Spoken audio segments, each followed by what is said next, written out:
Grand et petit, rapide et lent, amour et haine. C'est fou, non?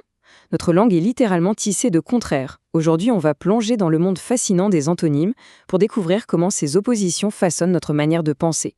Regardez autour de vous. Tout est une question de contraste. Le jour n'a de sens que parce que la nuit existe. L'amour prend toute sa dimension face à la haine. C'est cette tension permanente entre deux pôles qui donne toute sa richesse et sa profondeur à notre communication. Alors le mot un peu savant pour désigner ces paires de contraires, c'est antonyme. La définition a l'air super simple, un mot qui veut dire l'inverse d'un autre.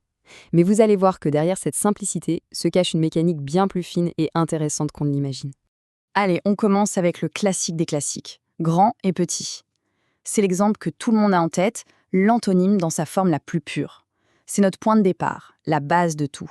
On continue avec un autre duo très courant, rapide et lent. Là encore, c'est une opposition directe, limpide, qui nous parle de vitesse. On voit bien le schéma qui se dessine, c'est clair, net et précis. Et là, attention, on passe à un autre niveau. On ne parle plus seulement d'adjectifs qui décrivent un état, mais de verbes, entrer et sortir. Ça nous montre que les antonymes, ça s'applique aussi aux actions. L'opposition se met en mouvement. Bon, on pourrait se dire, ok, un contraire, c'est un contraire, point final. Mais en réalité, c'est bien plus nuancé que ça. En linguistique, on découvre que tous les contraires ne se valent pas, ils n'ont pas la même nature. En fait, on peut les classer en 3 grandes familles. Comprendre ces 3 types, c'est un peu comme débloquer 3 nouvelles façons de voir et d'analyser le langage. C'est parti pour la première. Le premier type, ce sont les antonymes dits complémentaires. L'image parfaite pour comprendre, c'est un interrupteur. Il est soit sur on, soit sur off. Il n'y a pas de position intermédiaire. C'est une opposition absolue, totale. L'un exclut l'autre, sans discussion possible. Et voici les exemples parfaits pour ça. On ne peut pas être un peu mort, n'est-ce pas? Soit on est vivant, soit on est mort. C'est l'un ou l'autre. Pareil pour vrai et faux.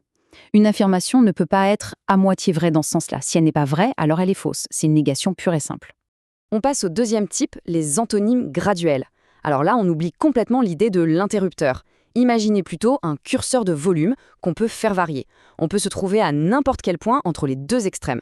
Chaud et froid, c'est l'exemple idéal.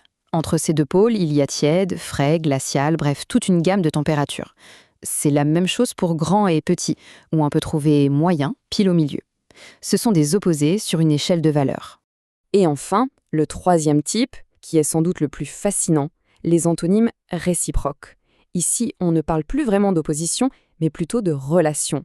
Ce sont les 2 faces d'une même pièce. L'un ne peut tout simplement pas exister sans l'autre. C'est d'une logique implacable. On ne peut pas acheter quelque chose si personne ne le vend. On ne peut pas donner un objet si personne n'est là pour le recevoir. Ces actions sont comme un miroir. Elles sont totalement interdépendantes. Chaque mot suppose l'existence de son contraire. Ok, maintenant qu'on a bien compris la théorie, passons à quelque chose de super pratique. Il existe une petite astuce, un outil vraiment simple pour former soi-même des antonymes en un clin d'œil. C'est presque magique. On prend un mot de base, par exemple heureux, on lui ajoute un petit morceau au début, un préfixe comme mal, et hop, on obtient malheureux, son contraire parfait. C'est un raccourci linguistique incroyablement puissant. Et bien sûr, ça marche avec plein d'autres mots. Possible devient impossible avec le préfixe im, heureux devient malheureux, on l'a vu. C'est une technique géniale pour enrichir son vocabulaire très rapidement. Bon, il est temps de faire le point. Résumons rapidement tout ce qu'on vient de voir pour être sûr de bien retenir l'essentiel. Alors, les 3 points clés. D'abord, la définition de base. Un antonyme, c'est un mot de sens opposé. Ensuite, il y a 3 grands types à connaître. Les complémentaires, c'est tout ou rien. Les graduels sur une échelle et les réciproques qui fonctionnent en miroir. Et enfin, l'astuce super pratique, les préfixes qui sont un moyen formidable d'en créer. Finalement, ça nous amène à une question beaucoup plus profonde. Au-delà de la simple règle de grammaire, comment est-ce que cette faculté à jongler avec les contraires nous aide à peindre un portrait plus juste, plus nuancé du monde qui nous entoure?